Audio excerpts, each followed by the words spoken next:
Good morning. Good morning, Your Welcome. Holiness. Thank you very much indeed. Thank you for Pope And your delegation to the Vatican. While our suffering world greatly needs the peace of Christ, the divisions among Christians weakens our capacity to be effective bearers of that peace. If the world is to take our preaching to heart, we must therefore be constant in our prayers and efforts to remove any stumbling blocks that hinder the proclamation of the gospel. Pax Christi Nigerian Catholics. So on the 27th of April 2026, His Holiness Pope Leo XIV received a female Archbishop of Canterbury in audience at the Vatican.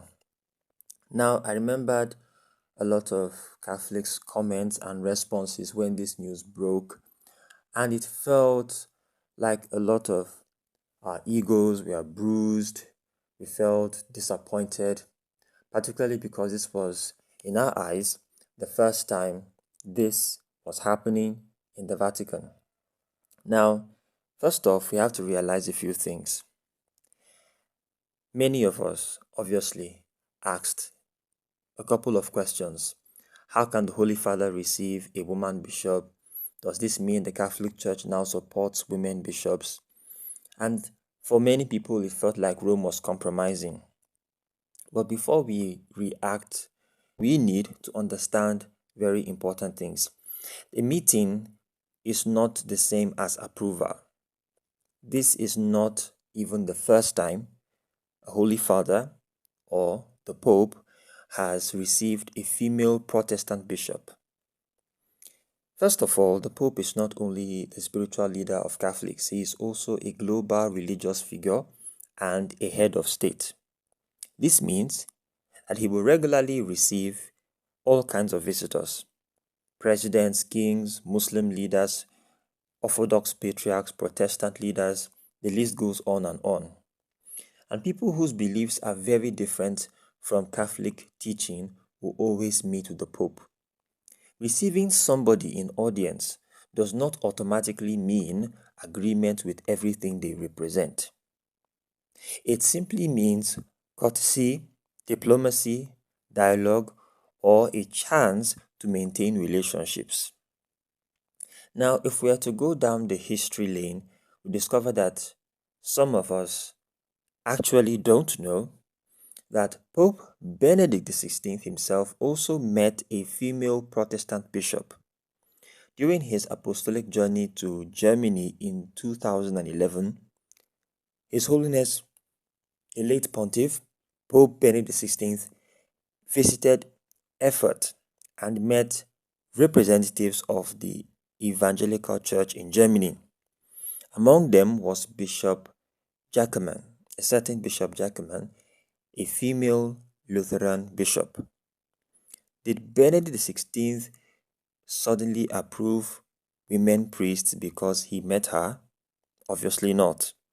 Did the Catholic Church change doctrine because of that meeting? The answer is no. Did Pope Benedict abandon tradition? Again, the answer is no. What he did was to engage in ecumenical dialogue. And that simply means conversation with other Christians, even when serious disagreements remain. And that is exactly what the Church has often done. Dialogue does not erase doctrine. Courtesy does not cancel truth. And a handshake is not a doctrinal statement.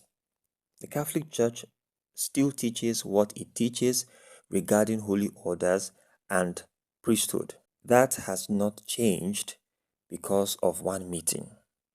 So Catholics should be careful not to panic every time they see a photo online. Sometimes social media trains people to react before they understand.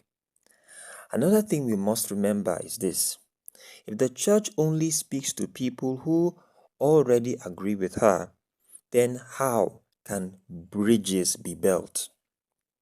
Even St. Paul entered different places to preach the truth. Jesus himself sat with many people others condemned. Presence does not always mean approval. Sometimes it means witness, other times it means diplomacy, and for other times it means peace. Now, can Catholics still have concerns about modern ecumenism? Of course. Can Catholics desire stronger clarity from leaders? Definitely. And can Catholics ask questions respectfully? Yes. But anger without understanding helps nobody. So, Pope Leo XIV's meeting with the first female Archbishop of the Anglican Church does not mean Rome has surrendered Catholic teaching. It means what many papal visits or papal meetings often mean: courtesy, dialogue, engagement. And we have seen similar examples before, even under previous popes, including Pope Benedict XVI.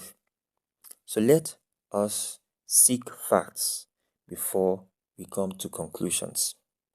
So this is hoping that we have gained some clearance concerning the meeting of the Holy Father Pope Leo XIV with the Archbishop of Canterbury, Archbishop Sarah Muller.